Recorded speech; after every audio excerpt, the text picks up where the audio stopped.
Links for everything in this tutorial are going to be in the description down below. So let's get right into it. The first step is going to be downloading two different wallets. The first one, I assume everybody has it, is MetaMask. If you don't know how to use this, I'm going to put a tutorial for it in the description down below. However, you're also going to need a second wallet because StarkNet is not compatible with Ethereum virtual machine. And for here, we have two options. The first option, Argent. This is the one I am going to use for this tutorial. The second option is Bravo.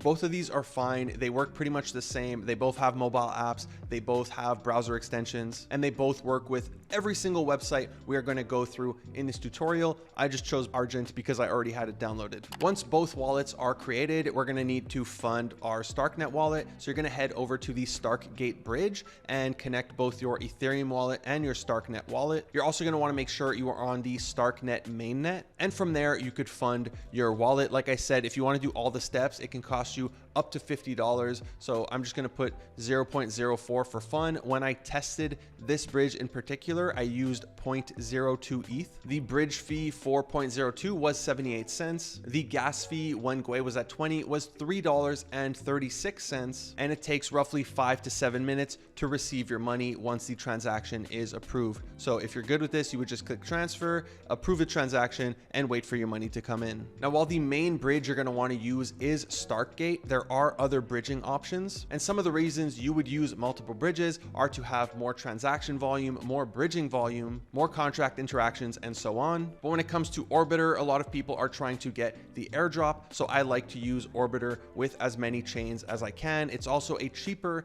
and faster option compared to most bridges. In this case, it is cheaper than Starkgate. So once again, for 0.02, it costed me $2.22 in bridge fees and $1.14 in gas, so it was a cheaper alternative. Step 3 in the tutorial, we're going to want to perform some swaps as well as add to liquidity pools. A lot of people say you don't need to add to liquidity pools. It wasn't like a requirement for Arbitrum. However, it is more contract interactions, it's more volume, it's more transactions. So I tend to do it on the main sites, but it's completely up to you. So first off, we connect our wallet. We make sure we're on the StarkNet mainnet. We would just put the amount we want to convert. We select a token. It's going to autofill. You could adjust the slippage if you want. And then we're just going to click swap, confirm swap, and run the transaction. Once you've received your money, if you want to pool, again, you don't have to do this in the same day. You could spread it out over weeks, months, however long you want. You're just going to click pool. You would click create pair, select the token you want to use. In my case, it's ETH to USDT. Put in the amount you want to add in liquidity. It's going to automatically fill the USDT amount. Click supply, confirm supply, and run the transaction. Transactions take like roughly 1 minute on StarkNet. Now you could leave your money in for weeks, for months, just so you get that pool interaction. It doesn't just look like you're farming. Once you're ready to pull your money out, you just go back to pool. You might have to refresh the page for your pooled funds to show up, and then it should look like this. You just click manage, and then you would do remove liquidity, set the amount to max, remove, and again run the transaction. So if we go back to our price sheet here, if you did all 3 actions, it's going to cost you, without slippage, $1.63. If you only did the swap, it's going to cost you 43 cents. Next, we go to my swap. You connect your wallet, you make sure you're on the mainnet, and we're going to swap from Ethereum once again into USDT. You would just put in the amount you want to swap, click swap,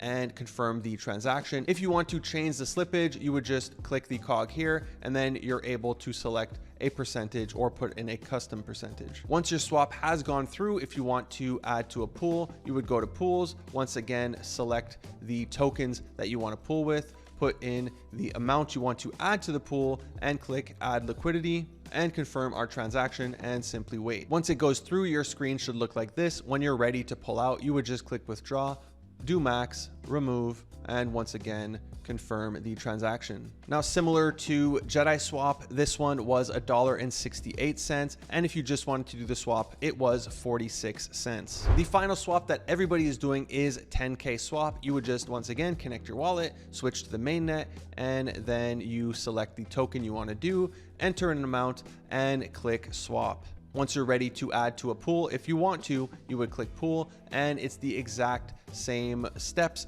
that we just did. You would just click add liquidity, and from here you could enter whatever amount you want to add to this pool, confirm swap, and run the transaction. And once it goes through, to see your pools, you would just click my pools. You could see it here, and once you're ready to take your money out, you click withdraw, you slide this over to whatever percentage you want to pull out, approve, confirm, and you can get your money. Now, this was the most expensive option compared to the other two. This one was $2.04. If we just did the swap though, it was 46 cents, so on par with the other two swaps. Now you'll notice the only steps in green are the swaps. Like I said, this is the main thing other people are doing and not necessarily pooling. I do the pooling, you don't have to. And there are 4 other swaps we're going to quickly look at, but like I said, the 3 main ones that people are doing are Jedi swap, my swap, and 10K swap. I'm just trying to do more than everybody else and have the better odds of qualifying. So the other swaps I personally did, which I'm not going to go through each one because it's really simple, you just enter the amount and click swap, are Sith swap, StarkX, Avenue. There's also protoss.org, but no matter what I did, what slippage, I wasn't able to get a transaction to go through. However, on all 4 of these sites, I'm not adding to the pools because the TVL is really low, so I'm not going to be locking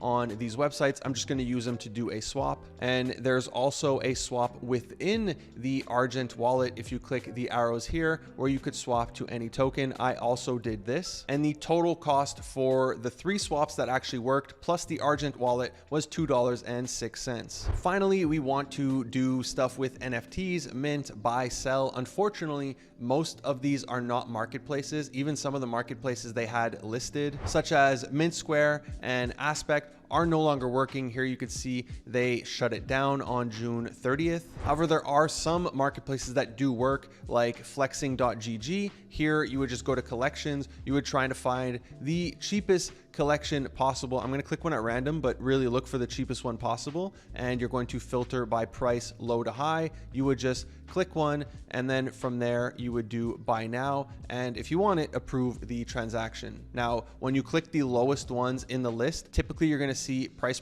failure predicted because a lot of people are trying to buy it, so you might have to scroll a little bit higher in the list. Now, once the transaction goes through, you can go to your profile, and from here you're going to see all your NFTs, and what you can do is you can go list an NFT for whatever price you want. I want 5,000 ETH for gorillalabs.stark, list now, and you would process the transaction. Now, another marketplace I was able to find is Unframed. Same thing, you just go to collections, you find the cheapest option possible, you click it, and you would just do buy now and approve the transaction. And then you can go to your profile and list an NFT. Here I would just click list now. I would enter a price. I want 5,000 ETH for this NFT. List now and approve the transaction. So these are really cheap options. The fee was exactly the same, $1.71 on both exchanges. The NFT is the most expensive part, but the purchasing fee was 0.45 and the listing fee was 15 cents. Now, the most expensive part of this tutorial is going to be your